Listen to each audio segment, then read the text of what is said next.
Salut tout le monde et bienvenue à un autre épisode de la version longue, le podcast de la TVSO. Cette semaine, je reçois Patrick Bouzès, le maire de Rivière-Baudette, qui est aussi préfet de la MRC Vaudreuil-Soulanges, mais il est sur plein d'autres trucs là. Écoute, on a passé un peu à travers tout ça, mais on s'est vraiment intéressé à ce qui l'a mené en politique, sa passion justement de la politique, de ce qu'il aime là-dedans.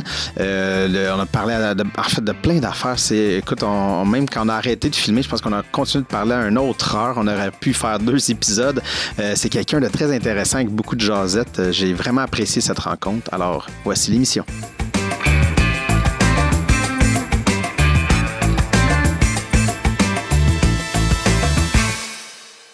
Mais écoute, avec le contexte qu'on a, je peux pas passer autrement que de commencer en demandant comment vas-tu? Comment ça se passe avec la COVID? Écoute, ça se passe bien, malgré tout, malgré la situation. Forcément, les élus, on n'est pas habitués de travailler dans l'ombre. Donc ça, c'est vraiment ce qui est le plus difficile à gérer. Ouais. Je te dirais que le contact... Comme pour tout le monde, là, les élus, on est le reflet de la société quand même. Là. Donc, comme pour tout le monde, c'est sûr que le contact social nous manque. Les gens qui nous entourent, nos collègues, qu'ils soient élus ou les gens qui administrent avec nous. Donc, c'est sûr que ça amène une certaine complexité aussi là, du fait de pas avoir de discussion d'un à un. Pour certains, c'est plus... il y en a qui aiment mieux maintenant la façon de travailler. Moi, en ce qui me concerne, on s'adapte, mais c'est pas ma façon préférée. C'est une bébête plus sociale. Oui, je suis quelqu'un qui... Au départ, j'aime les gens. Oui, c'est ça. Puis j'ai travaillé toute ma vie dans le public, ce qui fait que c'est difficile de ne pas voir les gens, d'avoir des assemblées à huis clos, enfin, toutes ces choses-là, ça me manque. J'ai hâte de pouvoir me rapprocher un peu des gens. Ça, c'est l'aspect le plus difficile. Au niveau de l'élu, j'entends. Au niveau de la personne, c'est sûr qu'il y a d'autres choses qui nous manquent. Là, la famille, les petits-enfants, entre autres, là, qu'on ne voit pas aussi souvent qu'on aurait souhaité. Là.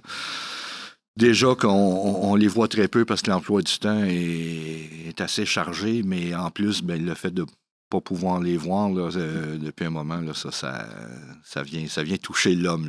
Oui, c'est ça. Puis, tu sais, c'est ça, dans le fond, tu as plusieurs chapeaux, comme on disait. Donc, maire, préfet de la MRC, Vaudreuil-Soulanges, tu es encore sur la Fédération des municipalités? Oui, écoute, si on résume, là, à la base, oui, maire de la municipalité de Rivière-Baudette, préfet de la MRC de Vaudreuil-Soulanges par un 2e mandat, et puis à la mairie, un 3e mandat.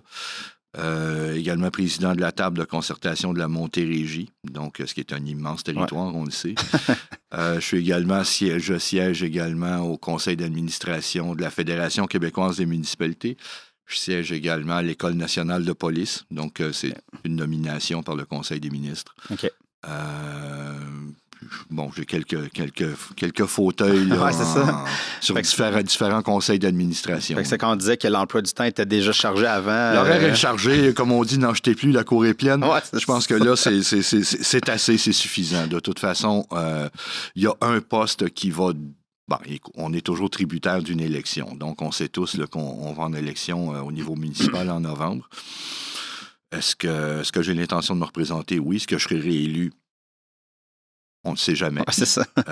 S'il y avait une élection demain matin, je ne serais pas inquiet. Mais d'ici novembre, 6 mois en politique, c'est une éternité. Long, hein, donc, on ne sait jamais. Et puis, justement, savez-vous quoi? Je pense que il ne faut jamais prendre rien ni personne pour acquis dans ce domaine-là. Ouais. Alors, quand tu t'assois dessus, comme on dit, si vous permettez l'expression, c'est là où il y a un danger. Donc, si on travaille parce qu'on est élu d'abord et avant tout pour servir nos citoyens, nos municipalités, si on est efficace, si on continue de livrer, règle générale, il n'y en a pas de problème. Non, mais on est toujours tributaire. Par contre, la présidence de la Montérégie, ça, c'était un mandat fixe, déterminé, qui était d'une durée de 30 mois. Okay. Donc, au terme, je ne peux pas me représenter. Puis ça a été fait ainsi de façon à pouvoir... Il y a quand même 14 MRC plus l'agglomération de Longueuil. Donc, c'était de donner la chance à tout le monde, à toutes les MRC d'être représentés. Ouais, donc, forcément, une fois mon terme fini, il y aura élection à ce moment-là, mais qui sera aussi pour une durée de X nombre de mois. Mais l'idée étant de pouvoir que toutes les MRC puissent être représentées. Dans le fond, Vaudreuil-Dorion ne pourra pas... Vaudreuil-Soulanges. Vaudreuil-Soulanges, je me mélange. Vaudreuil-Soulanges ne pourra pas envoyer quelqu'un. Non, c'est ça. Là, ça sera quelqu'un. Ça sera autour de quelqu'un d'autre d'être élu. Donc, je préside cette table-là. Madame Parent, mairesse de Longueuil, et la vice-présidente. Madame Roy, présidente de l'Union des municipalités du Québec et trésorière. Monsieur Paul Sarrazin est également un vice-président. Donc, non, on a vraiment une belle équipe. Puis l'idée de cette table-là, justement, c'est de faire de la concertation au niveau de la Montérégie. On sait que c'est un grand territoire. Les gens nous disent souvent, c'est grand, Oui, c'est très grand, mais les réalités, là, au final, là, sont quand même assez similaires d'une région à l'autre. Oui, mais il y a quand même il y a des grosses villes et il y a beaucoup de ruralité. Forcément, il y a quand même cette différence-là. Mais c'est la même chose dans la MRC de Vaudreuil-Soulanges où on est 23 municipalités, allant de la plus petite à 121 résidents à la plus grande qui en a au-delà de 40 000. Ouais, puis c'est toujours d'essayer de faire un consensus à travers ça. C'est pas toujours facile parce que les enjeux sont pas nécessairement les mêmes. Les réalités ne sont pas les mêmes. Mais il faut toujours penser à trouver ce qui est le mieux pour que à trouver les meilleures solutions pour les citoyens de nos MRC en particulier. Mais allons-y là, parce qu'on dirait que j'avais comme plein de portes, mais on disait que la MRC, vu qu'on est là-dessus, mais de l'extérieur, moi, je viens de Sainte-Martine. Puis quand je regarde de l'extérieur, Vaudreuil-Soulanges, j'ai l'impression que c'est une région qui a, en tout cas, de l'extérieur, qui a l'air de se tenir, qui est très vibrante, en tout cas... Oui, grosso modo, on se cachera pas qu'on est, je pense, la deuxième ou la troisième MRC en développement au Québec. On est dans le top 10 au Canada. Ça bouge beaucoup, qui est en pleine effervescence, une explosion démographique, mais assez incroyable. Donc, mais ça amène aussi des défis de gestion. Parce qu'on ne peut pas juste développer pour développer, il faut aussi planifier le territoire, donc il faut aussi planifier l'offre de services aux citoyens. Donc, il y a des enjeux, il y a des grands défis. Mais on le fait dans une certaine cohésion. Donc, dans règle générale, ça se passe quand même, somme toute, assez bien. C'est sûr que il y a des points parfois qui, pour les plus petites municipalités, seraient plus importants que pour les plus grandes ou ainsi de suite. C'est de trouver le juste milieu puis de trouver l'équilibre dans tout ça qui est le plus difficile. Je vous dirais, pour siéger à la MRC, pas en tant que préfet, là, mais en tant que maire depuis 2009, je pense qu'on a quand même, somme toute, une solidarité qui est plus forte que jamais, malgré qu'il y ait parfois des différences ou des dissensions sur certains points. Si on prend l'ensemble de l'œuvre, on sait. Puis ça a été la beauté de la chose. À l'époque, sous d'anciens préfets, notamment M. Farran, M. Ménard, M. Farran, à l'époque, on voulait se doter justement d'une vision régionale. Ouais. Alors que...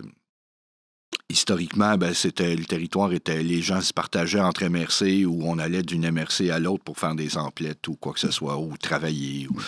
Or, depuis qu'on s'est doté plutôt de cette vision régionale, ça a amené beaucoup plus de solidarité, justement. Là.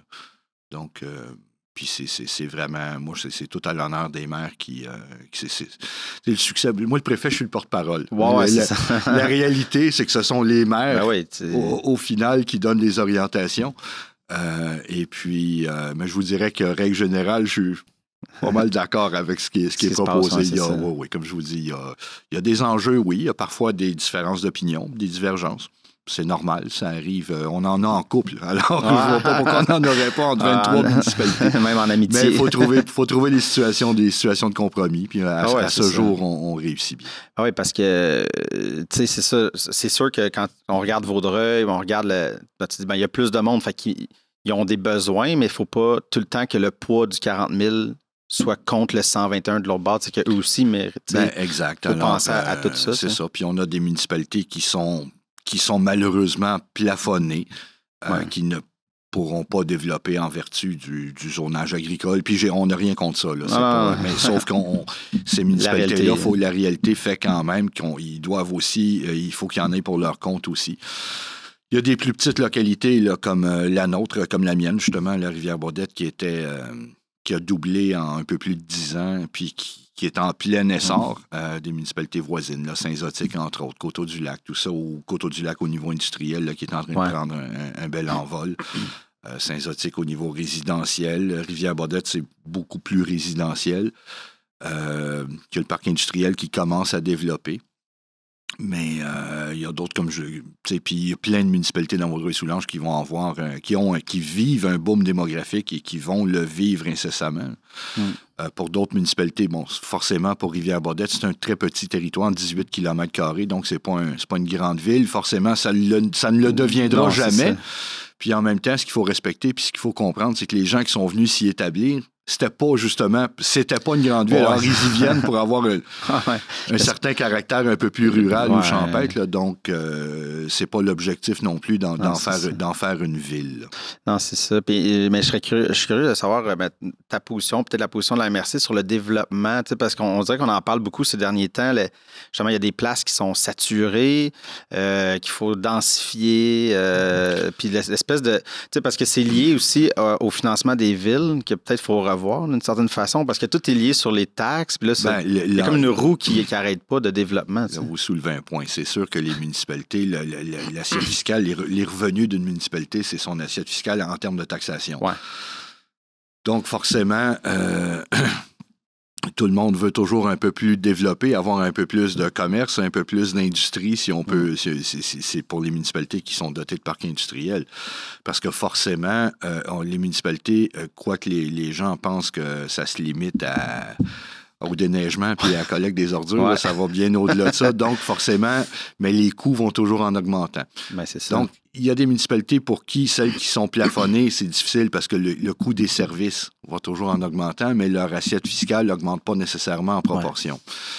Pour des municipalités en développement, bon, c'est ce qui permet, je vais citer en exemple la mienne, là, ce qui nous permet de maintenir un des taux de taxation les plus bas de la région, parce qu'à chaque année, il y a toujours de l'eau au moulin, il y a toujours des investissements.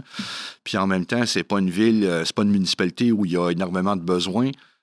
Donc, on n'a pas de... Forcément, on aimerait avoir plus, mais pour le moment, ça convient à nos besoins. Mais en même temps, c'est pas une ville qui sera dotée d'un méga-centre aquatique ou de toutes sortes de services comme ça, puis d'une bibliothèque. Parce que la capacité de Rivière-Baudette de développement, au final, sera peut-être d'environ 4500 habitants. Là. Okay. On en est 2500 maintenant. Okay. Donc, forcément, on sait aussi qu'on apprécie le développement, puis il faut qu'on en ait. Mais on sait aussi qu'il faut falloir miser sur le commercial, sur l'industriel. La différence étant qu'au commercial, à l'industriel, les entreprises déduisent leurs taxes quand vient le moment de faire les impôts. Alors que le citoyen, lui, il paye ses taxes avec de l'argent honnête sur lequel il a déjà payé ses impôts. Il y a encore une taxe à payer pour sa propriété. Puis forcément, c'est pas toujours facile. Donc, on essaie de... En tout cas, chez nous, la mentalité, c'est de s'arranger là, pour que les citoyens... On essaie de respecter le plus possible la capacité de payer. C'est sûr que tout le monde... on souhaiterait tous en payer moins, malheureusement. Il y a quand même un coût de service qui est devenu exponentiel. Là, notamment tout ce qui concerne la récupération de son levu. Là. Donc, la gestion des matières résiduelles, en général, là, prend une bonne partie du budget. La sécurité publique, les services de la Sûreté du Québec, les services d'incendie. Ce qu'il faut comprendre, c'est qu'on soit une grande ville ou une petite ville, on doit offrir le même niveau de service. Avec les mêmes règles et les mêmes normes. Donc, forcément, il y a un coût à ça pour une plus petite municipalité de maintenir un service d'incendie. Puis, on ne peut pas se permettre non plus, parce qu'on joue avec la sécurité des gens, on ne peut pas se permettre non plus de couper à gauche, à droite. Puis, pour la sécurité de nos citoyens et de nos travailleurs que sont nos pompiers volontaires, ou qu'on soit volontaire ou à temps partiel ou à temps plein, là, qu'importe. C'est la même réalité au final. C'est qu'on se doit d'avoir des équipements conformes, on se doit d'avoir des formations à jour. Donc, d'ailleurs, ça, c'est un des problèmes que j'avais vécu là, quand j'ai été élu à Rivière-Baudette à l'époque. On avait un service d'incendie qui était un peu la risée de la région, Okay. alors qu'on est devenu maintenant un des plus performants de notre région. Donc, Okay. on a investi massivement. Fallait le faire. Fallait vraiment le faire. Mais ça, c'est une des fiertés là, depuis que j'ai été élu, justement, dans ma municipalité. Là. La sécurité civile, puis même pour la MRC, sécurité civile, c'est un point qui me touche beaucoup. OK. Mais je voulais revenir sur le développement. Parce qu'on dirait que moi, ça m'intéresse parce que souvent, comme tu dis à Rivière-Baudette, il y a un maximum là, 4500. Mais tu sais, à un moment donné, c'est ce qu'on peut pas. On arrive là, après ça, quoi? C'est le temps que ça développe, ça va. Mais c'est comme on dirait l'après. C'est justement, c'est ça qui est difficile, c'est comment on va faire pour maintenir l'offre de service. Et puis le citoyen, c'est normal. Puis plus tu te développes, plus les citoyens veulent et demandent de services. Et c'est tout à fait normal aussi. Mais il y a un prix à payer. Donc forcément, ça passe malheureusement par la taxation. Je sais qu'on entend parler de certains maires, mairesses, l'idée de revoir justement le financement des villes. Je sais pas. C'est un long débat. Je pense qu'on n'est pas, on sera pas sorti du bois avec ça parce que ça va être difficile, de faire un consensus. Puis en même temps, est-ce que toutes les villes, est-ce que tout devrait être financé par l'État pour les municipalités? Je sais pas. Je suis pas convaincu. Je pense qu'on fait des choix aussi quand on va s'établir en tant que citoyen. On fait des choix quand on va s'établir dans une ville, une grande ville, une ville moyenne. Ouais. Donc, on s'attend aussi, faut aussi vivre avec le choix qu'on a fait. Oui, c'est ça. C'est un peu comme le citoyen qui vient, tu sais, chez nous, j'ai pas ce problème-là, mais qui vient dire, ouais, mais la voie ferrée, le train, il y a beaucoup de bruit. Ouais, mais il était là avant toi, tu été acheté là, tu n'as pas regardé autour avant. Ouais. C'est un peu ça aussi. Ouais. Donc, comme citoyen, on fait des choix quand on va s'établir à quelque part, d'autant plus dans une municipalité en développement. Si on le voit qu'il y a un développement, mais on y va pour certaines raisons, mais il faut garder ça aussi. Là. Non, ça, c'est clair.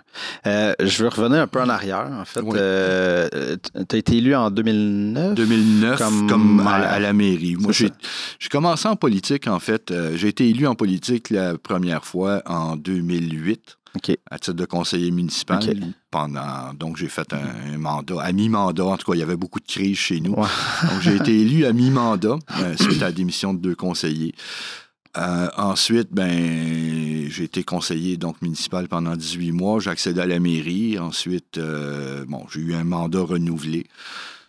Et puis, par la suite, là, en 2017, je me suis présenté à la préfecture. Là, donc, merci. Ouais. Mais moi, ce qui m'intéressait, en fait, c'est plus avant, est-ce que ça te trottait depuis longtemps? La politique, ça prenait quelle place dans ta vie avant? Ça a toujours été.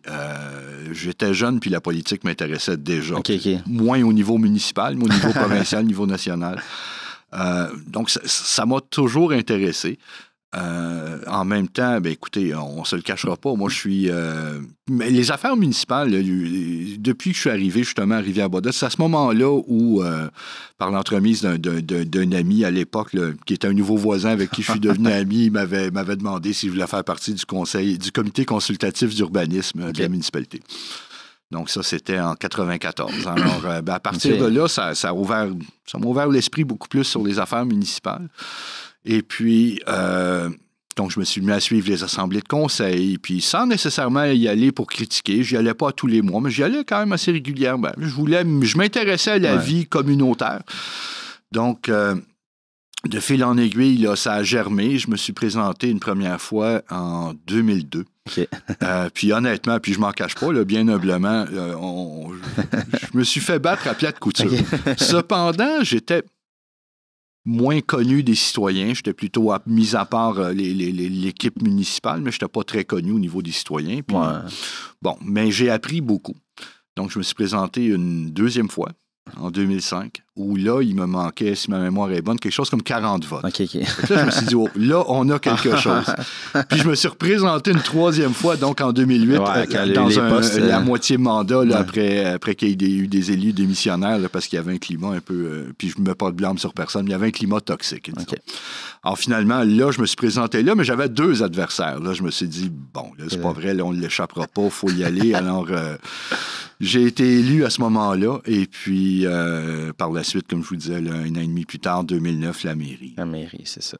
Mais, fait que c'est ça, ça t'a toujours intéressé, ça devenait... Je sais pas pourquoi. Je pense que j'ai un sens critique aussi, Okay. donc, mais puis certaines capacités d'analyse aussi. Donc, puis je voyais ma municipalité qui était à l'époque stagnait un peu. Puis je me disais qu'on avait un potentiel incroyable, puis que Rivière-Baudette, c'est une belle municipalité. On est riverain au lac Saint-François. C'est vraiment une belle municipalité. Il y a le noyau villageois à l'époque là, qui était plus ou moins joli, disons. Puis ce qui est triste de Rivière-Baudette, c'est qu'il n'y a pas beaucoup de patrimoine, il n'y a pas beaucoup de vieilles maisons. Il y a eu, pour divers facteurs, il y a eu des incendies notamment qui ont détruit une partie du village ou ce qui était vraiment la partie plus patrimoniale. Mais il en demeure pas moins que je me disais, il y a quelque chose à faire avec cette municipalité-là. Il faut trouver une façon de la mettre sur la carte. Mais pour les bonnes raisons, parce qu'à l'époque où je suis arrivé en politique comme conseiller, on était dans les journaux à gauche, à droite, Journal de Montréal, mais pas pour les bonnes raisons. Alors, ce que je voulais, moi, c'était ramener un climat un peu plus sain, un peu plus serein. Ouais. Essayer de rassembler les gens, c'est pas toujours facile, mais quand même, il faut se donner des objectifs communs. Donc, puis j'ai eu la chance à cette époque-là là, de m'associer avec des gens qui se sont présentés avec moi à titre de conseiller, tout ça. Donc, ils ont tous été élus. Okay. Forcément, au fil des ans, il y a eu du mouvement. Il y a des gens qui se sont pas représentés. J'avais une conseillère qui était avec moi qui a fait 32 ans de carrière politique. Une des premières femmes, d'ailleurs, en politique, puis qui a duré aussi longtemps. Donc, Mme Sauvé. Donc, à cette époque-là, forcément, il y a eu des remplacements. Il y a des gens qui se sont... Donc, le noyau, on est 3-4 élus qui sont plus là depuis 2009, mais il y a quand même toujours des gens qui ont gravité autour. Okay. Donc, puis c'est bien. Ça amène un peu de sang neuf. Ça amène d'autres visions aussi. Parce que la vision qu'on a n'est pas nécessairement toujours la bonne. C'est pour ça que je vous le disais, il faut toujours être en contact avec le citoyen parce qu'on les représente. Ouais, alors, c'est pas nécessairement ton idée personnelle qui prime, mais il faut aussi sonder le citoyen, savoir ce qu'ils veulent. Puis c'est l'objectif. On est là d'abord et avant tout pour servir nos citoyens, servir notre municipalité. Si on ne tient pas compte de la majorité de ce que l'ensemble des citoyens aimeraient voir ou avoir sur leur territoire, ben on n'est peut-être pas à bonne place non plus. Oui, puis je pense que c'est encore plus vrai au niveau municipal, mettons que si on regarde provincial ou fédéral, que là, c'est comme tu es dans un parti qui a une idéologie un peu plus que la mairie. La beauté au Québec, c'est qu'on est indépendant. Donc, on n'est pas lié à des partis comme si on va en Europe, dans certains pays d'Europe, où les gens te demandent, oui, mais t'es de quel parti? Es-tu de la gauche? Es-tu de la droite? C'est ça. À la mairie, c'est pas ça. Non, c'est ça la beauté. Puis moi, c'est ce que j'aime justement au niveau municipal, au provincial, ici au Québec, c'est qu'on n'est pas lié à aucun parti. Ce qui nous donne, je pense, beaucoup plus d'objectivité. On n'a pas de ligne. La ligne de conduite, on l'a fait pour notre propre territoire. Donc, ça j'apprécie. J'adore ce mode de fonctionner-là, où je trouve qu'on n'est pas lié à une idéologie là, partisane Donc, indépendamment des gouvernements, qu'ils soient au provincial, libéraux, péquistes ou caquistes ou qu'importe, pour nous, ça change. Ça change rien, c'est ça. Ça change. Selon leur vision à eux, ça peut changer, mais il n'en meurt pas moins qu'on a quand même un système qui est établi depuis longtemps. Ouais. On relève du ministère des Affaires municipales, puis également, les gouvernements n'ont pas le choix. Il existe quand même deux unions municipales au Québec qui sont la Fédération québécoise des municipalités, celle à laquelle je siège, également l'Union des municipalités du Québec. Okay. La FQM regroupe, grosso modo, 999 municipalités qui sont membres. OK. L'UMQ a moins de membres, mais par contre représente beaucoup plus souvent des plus grandes villes. Okay. Donc, c'est pas une question d'est-ce qu'il y a une plus grande union ou une moins grande union. Puis je devrais pas dire ça parce que je siège à la FQM, mais il en demeure pas moins que les deux unions font un travail formidable. Ouais. Et je les respecte tout autant les unes que les autres parce que justement, c'est quand il y a des dossiers où il faut vraiment faire front commun face au gouvernement pour dire, écoutez, cette mesure-là ne nous convient pas ou celle qui était projetée, on aimerait qu'il y ait une modification ou enfin.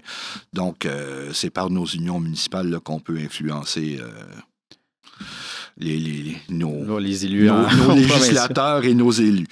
Mais c'est ça ce qui est intéressant aussi, municipal. Puis j'aimerais ça savoir un peu à Rivière-Baudette, tu l'as mentionné, l'idée de vouloir rassembler les gens, mais est-ce que tu vois que les gens commencent à s'intéresser un peu plus à l'affaire municipale? Parce que c'est dur, on dirait que les gens... Honnêtement, c'est un phénomène, puis c'est partout au Québec. Oui, c'est ça. Il y a beaucoup de gens qui vont critiquer le monde municipal, puis c'est correct, là, tout le monde a droit à son opinion, puis c'est tout à fait... Puis c'est ça, la démocratie, en fait.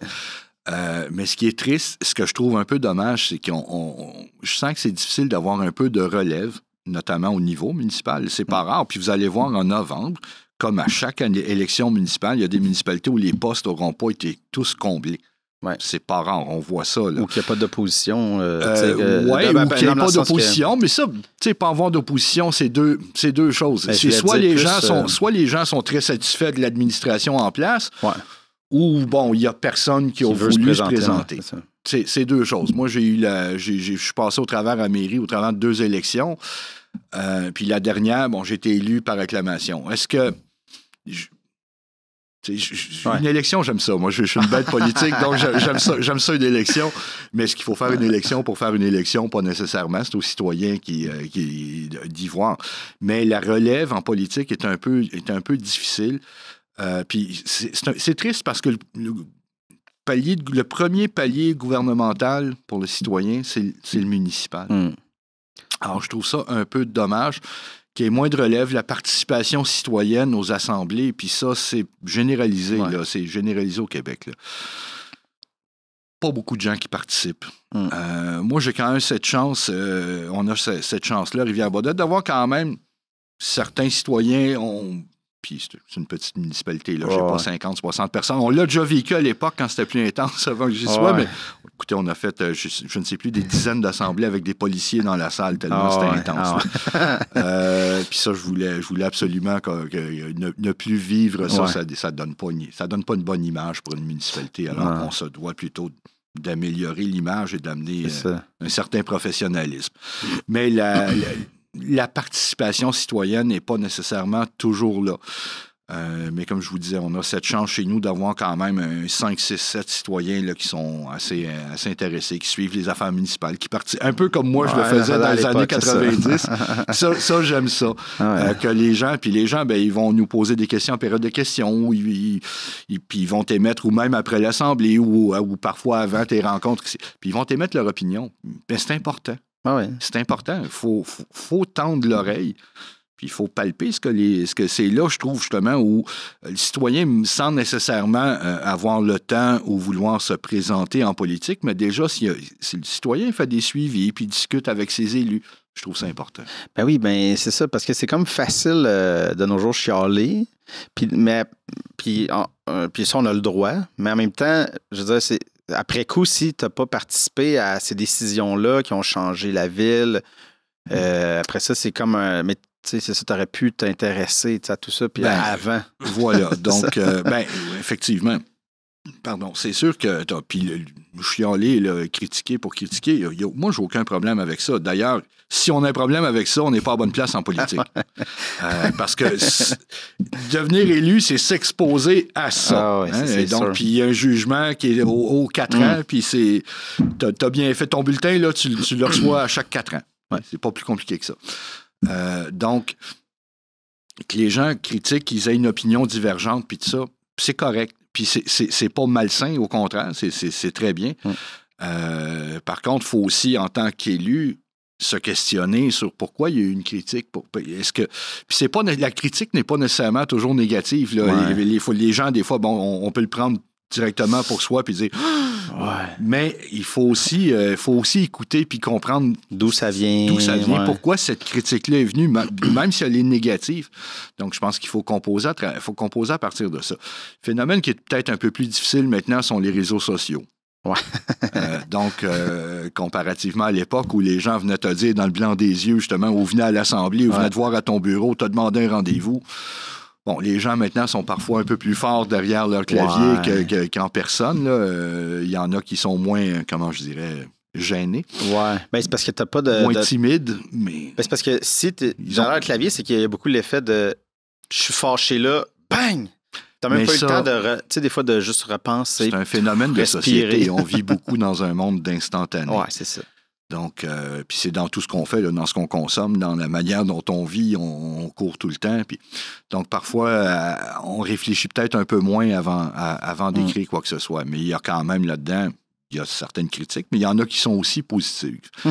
Puis même moi, dans la critique négative, puis je croise les doigts, je suis relativement chanceux, mais il en demeure pas moins qu'il faut aussi l'aborder, cette critique-là, il faut aussi l'analyser puis la comprendre pour, comme je disais tantôt, pourquoi il y a une critique négative. Donc, mais c'est un phénomène qu'on vit, puis comme je le dis, si on n'est pas capable de vivre avec la critique, on n'est pas à bonne place. Ouais. C'est sûr qu'il y a des gens qui... puis moi, je me connais, je suis un sanguin. Donc, sur le coup, il y a des fois où je dois me parler un peu puis me dire, comme on dit, tourner sa langue 7 fois avant de parler. Ouais, il y a des fois où ça frappe, là. Oh, oui, c'est clair. Puis c'est comme ça. Puis veut pas, on est... tu sais, puis on se le cachera pas, là. On a tous des égos. Certains l'ont plus grand que d'autres, mais on a tous des égos. Ah oui. Alors forcément, quand ça vient toucher notre égos ou notre fierté, il y a parfois, tu as le sentiment, tu dis, ben écoute, pourtant, on croyait avoir bien fait quand on a fait ça, puis l'intention était bonne. Ouais. Puis là, tout d'un coup, là, il y a une critique qui fait que ça te porte à réfléchir, mais c'est justement, ça te porte à réfléchir aussi. Ben, c'est ça qui est important. Ouais. C'est ça qui est important. Et comment tu jongles avec... tu sais, parce que j'imagine des fois, il y a des décisions à prendre que des fois, les gens peuvent se fâcher, mais tu sais, ils sont peut-être pas conscients de différentes réalités. Puis là, des fois, j'imagine que c'est de jongler aussi à comment le communiquer parce que tu dis, bon, c'est pas tout le temps les citoyens qui ont tout le temps raison non plus. Non. Là, tu sais. Ben, comment tu arrives des fois de trancher, faire non, faut faire ça. C'est ça. Puis c'est sûr que, bon, vous mettez le bobo sur... vous mettez pas le bobo, vous mettez le doigt sur un certain bobo. Pour certaines plus petites municipalités, des fois, on n'a pas... Dans une plus grande ville, ben, t'as 3 attachés au com où, tu sais, les gens vont filtrer, ils vont te guider, ils vont te dire ci ou te dire ça. C'est correct, mais en même temps, ça enlève une certaine spontanéité. Ouais. C'est là où, pour le vivre à différents paliers, à différents niveaux, dans la municipalité, chez nous, ben, en même temps, c'est peut-être une de mes plus belles forces par rapport aux citoyens, c'est que je suis toujours disponible. Ouais. Les gens, moi, j'ai été un travailleur toute ma vie. Je m'en cache pas. Donc, souvent, quand j'avais uniquement la mairie à Rivière-Baudette, ben, je devais prendre un avant-midi de congé, un après-midi de congé. Mais je donnais beaucoup de rendez-vous aux citoyens le soir. OK. Les gens me disaient, ah oui, vous allez me donner, le maire va être disponible en soirée. Oui, parce que moi aussi, je travaille le jour. Puis donc, c'est ça. La beauté, c'est que ça m'amène à comprendre la réalité des citoyens parce que j'ai passé ma vie à vivre comme ça, à travailler. Puis c'est pas toujours facile d'obtenir des rendez-vous. Puis on a des réalités qui sont familiales, entre autres. Donc, ça, je pense que c'est une des belles forces. Les citoyens savent que s'ils ont à m'appeler, de toute façon, vous le savez, je suis sur les réseaux sociaux, tout ça. Il y a plein de gens qui communiquent avec moi puis qui m'envoient des messages en privé. Puis je l'apprécie, justement. Puis il faut garder cette proximité-là avec le citoyen. C'est ça qui est le plus important. C'est de garder la proximité. Une fois qu'on s'éloigne, si on se met sur un pédestal puis qu'on se pense au-dessus de nos choses, c'est là où on commet probablement la plus grande erreur. Ouais. Donc, c'est important d'avoir une proximité. Puis c'est au même titre, si on va au niveau MRC, là, au niveau de préfecture, si je suis pas disponible pour l'ensemble des maires, ben, je suis peut-être pas à bonne place non plus. Non, c'est ça. Donc, il faut être disponible, il faut savoir répondre. Puis, parlant de réponse, que ce soit au municipal, à la préfecture ou n'importe où, c'est pas grave de pas nécessairement connaître la réponse. Ce qui est important, c'est de revenir et de la donner, la bonne réponse, parce que c'est un monde qui est complexe. Puis, il y a beaucoup, on est régi par différents ministères, différentes lois. On n'a pas toujours toute l'information. Puis, il y a parfois des points qui sont plus précis, là, dont on ne connaît pas nécessairement le détail. Donc, d'où l'importance d'être bien entouré, d'avoir des équipes administratives là, qui sont là. J'ai cette chance-là, moi, à tous les niveaux, là, que ce soit à Montérégie, à la préfecture ou dans ma municipalité, j'ai la chance d'avoir des gens, des équipes administratives qui sont compétentes, efficaces, pardon, et qui sont là justement pour bien guider. J'ai cette chance-là. Puis la beauté, ben c'est... puis on a tous des forces, des faiblesses. Là. Moi, le premier, comme élu, autant au niveau des administrations, ce qu'il faut, c'est sortir le meilleur de tout le monde. Ouais. Alors, tu vas chercher le meilleur de chacune des personnes, puis c'est d'avoir quelque chose. Puis c'est avec tout ça qu'on réussit à cimenter, là, à faire tenir toute l'équipe, à faire tenir l'équipe ensemble. Mais j'ai cette chance-là d'être bien entouré. Donc, ça aide grandement, disons. Et si on rentre un peu plus dans les enjeux, on va peut-être commencer Rivière-Baudette un peu. Je sais pas sur quoi, là, qu'est-ce qui serait les prochains trucs là, qu'il faut que la ville, la municipalité... Ben, des enjeux, on en avait, on en a toujours. Les enjeux, puis ça fait longtemps que je le dis, puis je le répète encore, c'est une municipalité qui, développe maintenant, pour certaines villes, quand je veux dire qu'on construit 35 maisons par année, c'est rien du tout. Si on se compare avec la grande ville chez nous qui font ça par mois, c'est ça. Mais il n'en demeure pas moins qu'il faut gérer ça. Il faut voir comment on va arriver à offrir et à maintenir la qualité de service. Mais on a des enjeux qui sont parfois aussi bêtes qu'un dossier comme une école qui était abandonnée sur le territoire chez nous. On a eu un litige avec le centre de services scolaires, anciennement commission scolaire. Finalement, je trouve un peu dommage, mais on a été contraint d'acheter un bâtiment dont un peu désuet. Mais sur ce site-là, il y avait le parc, le terrain de jeu, terrain de tennis, un terrain de pétanque, un chalet de parc. On considère que nos citoyens l'ont déjà payé une fois puis une autre, là, de par, leur taxe scolaire, de par, deux, leurs impôts. Donc, on aurait préféré avoir une meilleure entente avec le centre de services scolaires. Par contre, on se lançait dans des débats judiciaires là, juridiques qui auraient été très coûteux. On a déjà investi énormément d'argent là-dedans au fil des ans. On doit frôler le 75 000 $. Donc, la semaine dernière, le conseil a pris la décision d'acheter le bâtiment pour sécuriser le parc, parce que si nous ne l'achètions pas, la commission scolaire aurait eu le loisir, le gouvernement, en fait, aurait eu le loisir de mettre le bâtiment en faire une vente. Ce que je trouve un peu dommage, c'est qu'on aurait pu avoir un peu plus d'aide et être un peu mieux dirigé là, par rapport au gouvernement, mais je vais arrêter la discussion là à propos de ces... Mais ce sont des enjeux comme ça qui viennent... honnêtement, on vient de faire une ponction de 300 000 $ dans un petit budget. C'est quelque chose. Là. Moi, quand je suis arrivé, on avait zéro marge de manœuvre. Zéro. On n'avait pas un sou de côté. Maintenant, on est assis sur quelques centaines de milliers de dollars, mais quand on doit en sortir tout de suite 300, c'est ta marge de manœuvre qui vient de s'éloigner, mais par contre, il y a d'autres services qui ont besoin, ou on a d'autres secteurs où on va devoir investir. Puis là, on ne sait pas encore comment on est en analyse, comment on va gérer ça. On n'a pas le choix.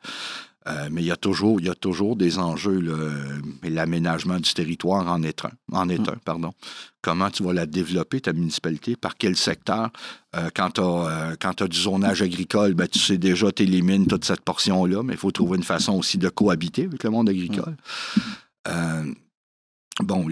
Comment on va amener dans une petite localité comme chez nous, il faut comprendre qu'on est au kilomètre zéro de l'autoroute 20, donc à la frontière de l'Ontario. Mais comment on fait pour amener, parce que la population est en grandissante, comment on fait d'une part, pour garder nos aînés chez nous? Pour les garder, il faut que tu aies un minimum de services de proximité. Ce que malheureusement, nous n'avons pas. Il faut comprendre qu'historiquement, puis c'est partout au Québec, c'est un même phénomène. Historiquement, au Québec, là, dans chaque village, tu avais un point de service, soit d'une banque, d'une caisse des jardins. Tu avais un coiffeur, une coiffeuse, un magasin général, puis au fil des ans... Ça s'effrite. C'est ça, ça s'est effrité grandement. Donc, tout ça est perdu. Ça a été vers les villes un peu plus grandes. Tu n'as plus de boucher au village, tu n'as plus ci, tu n'as plus ça. Ça, les gens, ce qui amène les gens, une fois qu'ils ont un certain âge, ils vendent la propriété, tout ça, mais ils n'ont pas les services sont plus là. Alors, mais comment on fait pour garder nos aînés chez nous? Je ne veux pas les voir partir. C'est les bâtisseurs de notre municipalité. Ce sont eux qui l'ont développé, qui l'ont bâti. Tu ne vas pas les voir partir ailleurs. Donc, c'est un des grands enjeux chez nous, c'est d'amener, de bonifier l'offre de services de proximité. Que ce soit, je sais pas, moi, je vais vous donner des exemples, là, que ce soit justement un coiffeur, une coiffeuse, un notaire, un avocat, une clinique, un bureau de dentiste, mais il faut amener, bonifier l'offre de service. Bon, on travaille chez nous, on commence à avoir de plus en plus d'investisseurs là, avec qui on discute puis qui commencent à s'intéresser, voyant le développement potentiel, justement. Là, puis, faut pas se leurrer. Là, c'est pas demain chez nous qu'il y aura un magasin Costco, là, puis il n'y en aura jamais de toute façon. Puis est-ce que c'est ça qu'on veut? La réponse, c'est non. Parce qu'on est venu s'établir là, justement, parce qu'on avait un certain caractère rural. Ouais. Mais il en demeure pas moins que de bonifier l'offre de services de proximité, que ce soit une petite épicerie, une pharmacie pour desservir nos citoyens. Il y a des choses qui s'en viennent, je ne peux pas trop parler. On travaille beaucoup là-dessus, mais on travaille très fort là-dessus d'ailleurs. Il y a des gens là, qui viennent nous solliciter. Il y a beaucoup d'intérêt, là, beaucoup de demandes là, pour des terrains commerciaux chez nous. Ça commence de plus en plus. Donc, on sait qu'on va y arriver, mais il faut créer cette demande-là. Ouais. Puis il faut aussi, non pas la créer, mais il faut savoir y répondre aussi. Donc, c'est sûr qu'on est ouvert à beaucoup d'investissements. On est ouvert à travailler avec les gens qui veulent y investir. Parce que, comme je disais, il faut pour nos citoyens, puis je mentionnais les aînés, mais pas que nos aînés, mais il faut trouver... faut qu'il y en ait pour tout le monde. Nos grands défis sont surtout les aînés et la jeunesse. OK. Donc, les jeunes, il faut trouver une façon de les occuper aussi. Ouais. C'est important, mais puis c'est notre avenir. Donc, on veut aussi qu'ils s'établissent chez nous. La chance qu'on a chez nous, c'est qu'on a un quartier résidentiel en plein développement où ce ne sont pratiquement que de jeunes familles. Beaucoup de jeunes couples là, dans la trentaine, 1-2 enfants qui viennent s'établir. Justement, ils ont des grands terrains. Donc, c'est boisé. C'est un superbe beau projet. Là, puis les maisons prennent énormément de valeur là, depuis quelques années parce que le secteur est en demande. Donc, on a cette chance-là de pouvoir continuer tout le temps à amener un petit peu, mais c'est la théorie des petits pas. Ouais. Donc, on ne peut pas... cette année, on a un projet là, justement sur la rue principale qui est en cours, là, où il y a une nouvelle station Petro-Canada, une restauration AEW. Okay. Un projet en 3 phases, là, mais d'environ 5 millions. Okay. Pardon, mais qui devrait ouvrir là, autour du mois d'avril. Okay. Il y a d'autres choses qui s'en viennent. Là, on commence à avoir de la demande pour du multilogement, ce qui est bien. Ouais. Parce qu'on a des personnes qui vendent leur propriété, mais ne veulent pas nécessairement quitter le secteur. Ouais. Donc, ça leur permet de pouvoir louer un appartement puis de demeurer sur le territoire. C'est sûr que l'option du multilogement en est une intéressante aussi. Là. Ouais.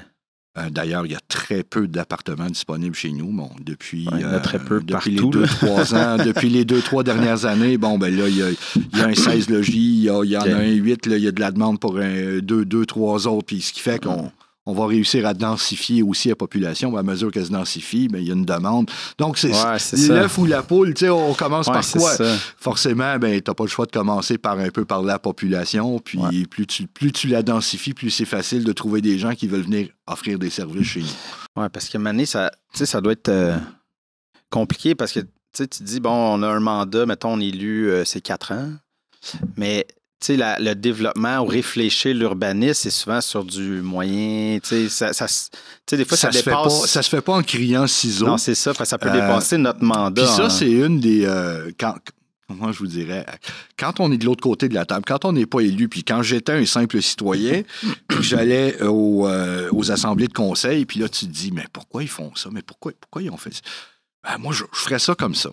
Puis ça, c'est une des belles illusions qu'on a quand on est citoyen. Puis il faut comprendre qu'une municipalité doit composer avec différents ministères. Donc, il y a beaucoup de lois, de règles, de normes qui nous régissent.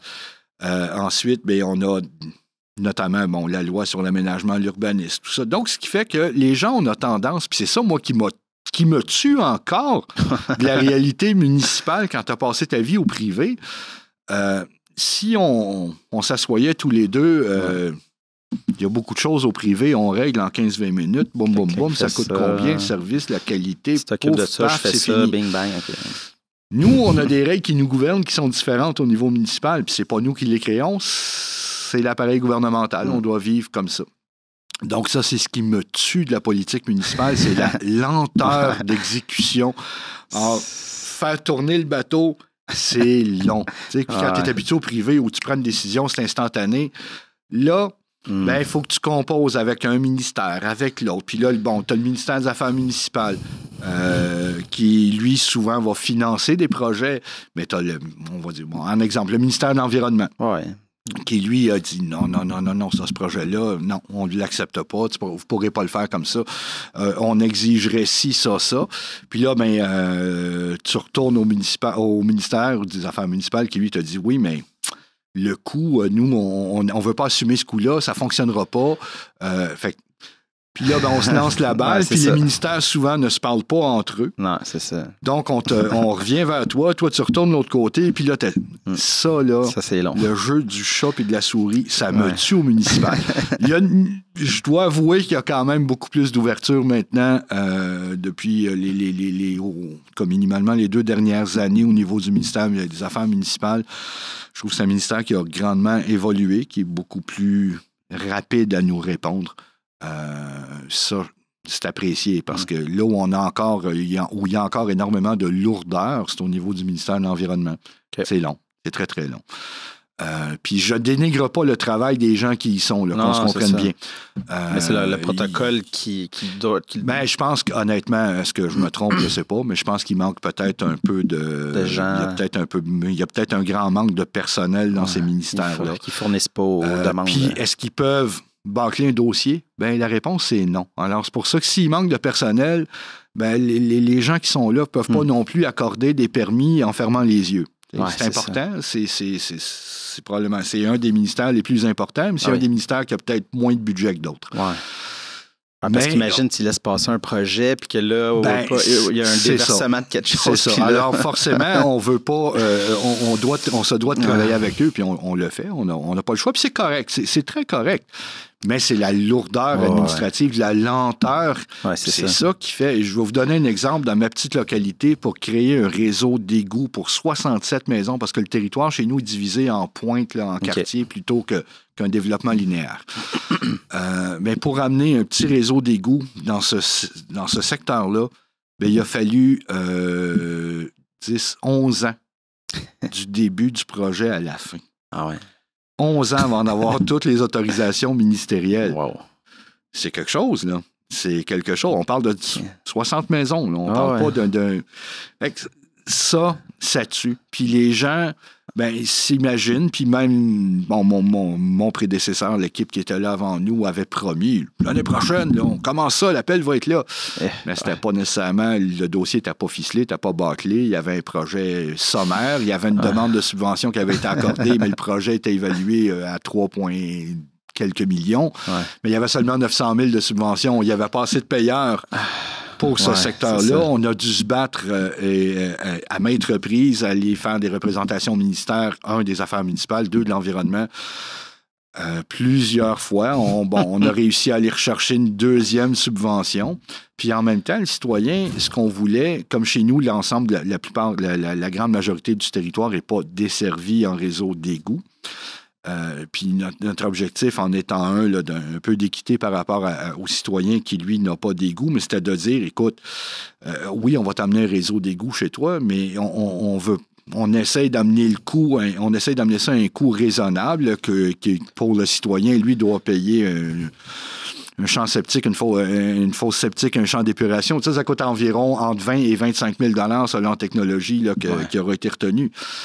On voulait rester dans ces marges-là. On a réussi à le faire. Par contre, forcément, il y a un coût aussi pour le citoyen. Là. Eux aussi, là, maintenant, ils ont des frais d'entretien de service. C'est ça. c'est la triste réalité. Malheureusement, moi, j'aurais bien aimé mieux que le gouvernement nous dise on subventionne à 90 %, allez-y, mais c'est pas la réalité. Donc, puis en même temps, on essaie de trouver une technologie qui allait être qu'on pourrait adapter si on voulait éventuellement un jour brancher d'autres propriétés, parce que l'objectif ultime, c'est d'éviter les rejets.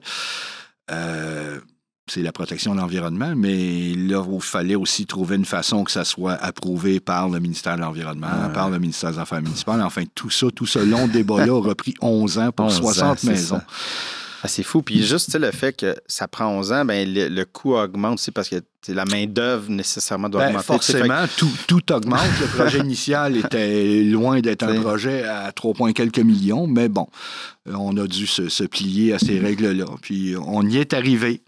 Mais il y a un coût pour le citoyen, puis c'est quand même triste. Mais ils vont le répartir sur 20 ans. Mais ça, c'est le lot de tout le monde. Hein. Dans toutes les villes, tu as un réseau d'égouts, les répartitions ne sont pas payées, tu dois payer tes répartitions. On fait l'asphalte devant chez toi, tu payes ta portion. C'est triste, mais ça, c'est la réalité. Puis en même temps, le dilemme, c'est qu'on ne veut pas non plus que le citoyen qui, lui, n'a pas aucune couverture, n'a pas de service, paye pour celui qui en a. Donc, c'est de trouver le juste milieu là-dedans. Ouais.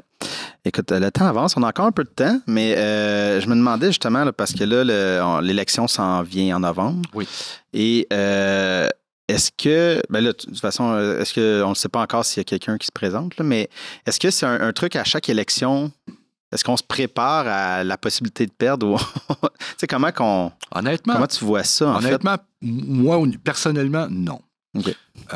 Est-ce que j'ai un œil là-dessus? Oui. Est-ce que je stresse à chaque année? Pas des mois avant. Il y a beaucoup de gens, puis on le voit, puis vous allez le voir dans les journaux à gauche, à droite, regardez ce qui se passe. Il y a beaucoup de gens qui sont déjà en mode électoral, puis qui le sont fortement même. Vous allez voir des dissensions dans les conseils. Il y a des gens qui placent déjà leur pion.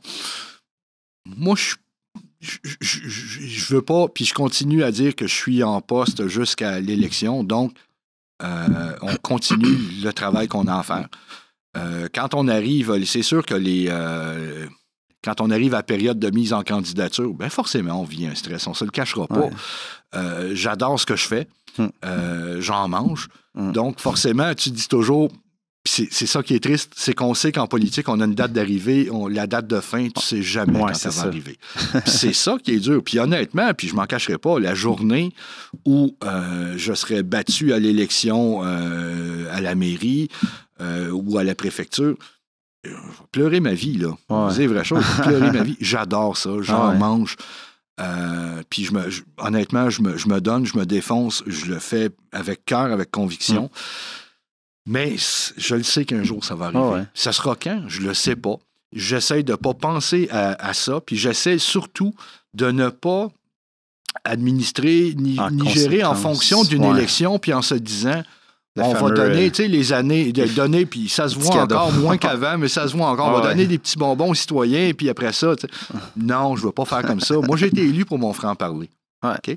J'ai toujours donné leur juste aux citoyens. Même une année électorale, on avait dû majorer le taux de taxe, puis on l'a fait, puis les gens me disaient, vous êtes fous, vous êtes Non, c'est ça la réalité. Quand tu expliques aux gens pourquoi tu as été obligé de faire, donne leur juste. C'est toujours ça qui est c'est l'objectif ultime, c'est de ne pas briser le lien de confiance, c'est de donner leur juste. Alors, donne leur juste.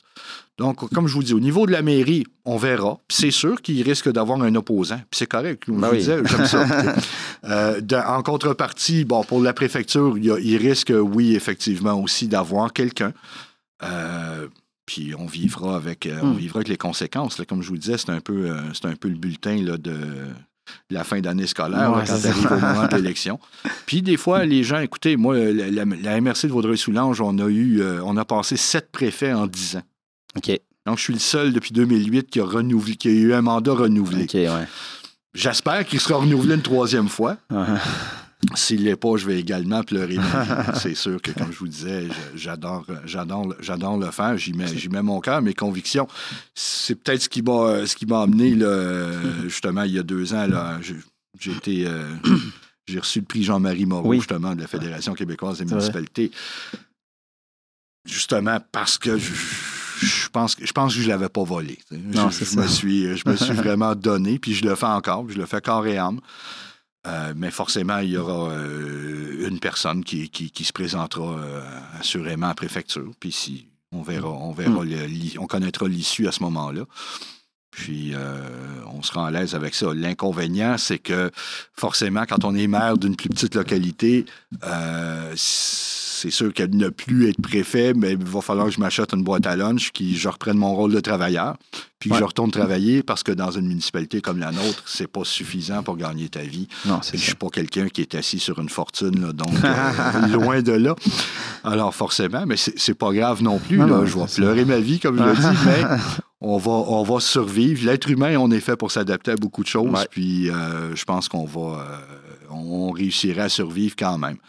Donc, oui, il y a une date de fin. Quand? On ne le sait pas. Mais est-ce que les gens... Bon, ça commence à me le demander. Là, est-ce que tu reviens? Est-ce que tu reviens? Est-ce que tu reviens? Oui, je veux me représenter. C'est sûr que je veux me représenter. Est-ce que je me représenterais pour un... Là, c'est un 4e mandat. Est-ce que j'en ferai un 5e? Je pense pas, non. Je pense qu'à un moment donné, j'aurais donné déjà énormément après 4 mandats si je suis réélu. Là, même déjà en 3... Ouais. On donne beaucoup, on fait beaucoup de sacrifices comme élu. Les gens ne se rendent pas toujours compte. Ben, il y a les heures, puis il y a aussi le fait, c'est que, puis je le vois justement avec les 23 élus, moi, je suis entouré d'une équipe de maires, mairesses là, qui sont... Les gens sont dévoués. Ils sont vraiment dévoués à leur ville. C'est mon 3e mandat là, où je vais siéger à MRC, où je vois les gens qui s'impliquent. Puis j'ai vraiment... des collègues, là, les 23 maires, mairesses qui m'entourent, là, sont vraiment tous des gens dévoués. Alors, c'est difficile. C'est pas être maire ou mairesse ou conseiller municipal. Oui, le conseiller municipal agit quand il est assis. Il est conseiller quand il est assis à la table du conseil. Mais le reste du temps, tu as toujours des idées qui te trottent en tête. C'est de mettre l'interrupteur, là. C'est ça. Tu vas au dépanneur, quelqu'un qui... Comme on dit en québécois, c'est de fermer la switch qui est dur. Donc, il y a toujours quelque chose ou quelqu'un qui te rappelle que... Puis en même temps, ne serait-ce que par toi, par acquis de conscience, tu te poses toujours... Bon, il y a eu des périodes, je me rappelle, il y a quelques années, chez nous, où on avait de la misère avec notre déneigement aussi ou ça. Ben écoute, je sautais dans le camion, puis j'allais faire le tour du village. Puis écoute, c'est arrivé plus d'une fois où je sortais un câble, puis je tirais des gens qui étaient pris. Là, au même titre que d'aller déblayer à patinoire, parce que, bon, pour X raisons, c'était pas fait. C'est ça, dans une petite localité aussi. En même temps, j'aime ça parce que t'as une proximité avec les citoyens. Ouais. Vous savez, il m'a été offert déjà au niveau provincial, puis je ne nommerai pas de parti, là, qui m'avait offert de me présenter à la dernière élection provinciale. Je venais d'être élu à la préfecture. J'aime ça. Puis au municipal, il y a une proximité avec les citoyens qu'on a moins au niveau provincial puis au niveau fédéral. Donc, j'y ai songé un petit peu, puis je dis pas que j'aimerais pas. Je dis pas qu'un jour, je le ferais peut-être pas. Mais pour moi, le moment n'était pas là. Ouais. Est-ce qu'un jour, quelqu'un va me réapprocher? Je le sais pas. Mais, ça a été le cas. J'ai réfléchi un peu et je me suis dit, pas sûr. Après ça, l'élection fédérale, la dernière, bon, même chose. Il y a un parti que je ne nommerai pas qui m'avait offert, vous devriez vous présenter, Ouais. Tu trouves ça flatteur? Oui, c'est ça. Ça fait un petit vlog quand même. Mais... c'est pas... Je suis pas là dans ma tête. Moi, je vois encore l'opportunité, puis je pense que je peux encore donner au monde municipal. Je souhaite le faire, mais comme je vous dis, je pense pas, je me relancerai pas sur un 5e mandat. Après, premièrement, les cheveux blancs, fait qu'on a peut-être plus, on manquera peut-être d'énergie aujourd'hui. C'est ça. Quoique, bon, j'ai 55 ans, là, je devrais encore être bon pour un petit bout, mais je pense pas de... Tu sais, j'ai un prédécesseur, pas celui directement avant moi, mais auparavant, qui était maire chez nous, M. Leroux, 22, 23 ans chez nous. Ah ouais. Puis j'y lève tellement mon chapeau parce que c'est donner beaucoup de temps, beaucoup d'énergie. Et dans une plus petite municipalité, puis j'ai des maires de plus grandes villes au Québec qui me disent ça parfois, mais les gens me disent, moi j'ai un grand respect pour les maires de petites localités parce que vous êtes directement impliqués souvent. Moi, j'ai des collègues là, qui vont arroser à patinoire. Là, je l'ai déjà fait aussi d'ailleurs, mais parce qu'on n'avait pas de personnel. On n'avait personne. Non, c'est ça. Même si on aurait voulu embaucher du personnel, on n'avait pas les moyens. Oui, c'est ça. Fait que, il y a une part de bénévolat là-dedans, puis c'est correct. Comme je le disais, à l'essence même, il ne faut jamais perdre de vue qu'un élu est là pour, représenter sa communauté, puis être au profit de sa communauté pour la servir. Le jour où tu n'es plus capable de le faire, retire-toi, fais autre chose. Il y a d'autres choses dans la vie que la politique, même si j'adore ça puis que j'en... Écoute, je pense qu'on aurait pu continuer pendant longtemps. On a déjà débordé un peu. Ça doit être... Ça doit être mes origines italiennes qui fait que je parle beaucoup et que en fait, je suis à moitié belge, moitié italien. Ouais, c'est donc, ça. Mais c'est ça aussi, être un élu. C'est parler, c'est aimer ça. Ah ouais. Puis, non, écoutez, je vous remercie encore 1000 fois pour l'invitation. C'est très apprécié. Je vous réinviterai après l'élection. Quand vous voulez. On va penser positif. C'est toujours un plaisir. Ben oui, puis si c'est pas moi, il y aura quelqu'un d'autre sur la chaise qui fera sûrement aussi un bon travail parce les gens sont élus pour faire du travail. Puis voilà, donc on souhaite que ça sera bien fait à ce moment-là. Mais monsieur le maire, merci beaucoup de votre Merci à vous.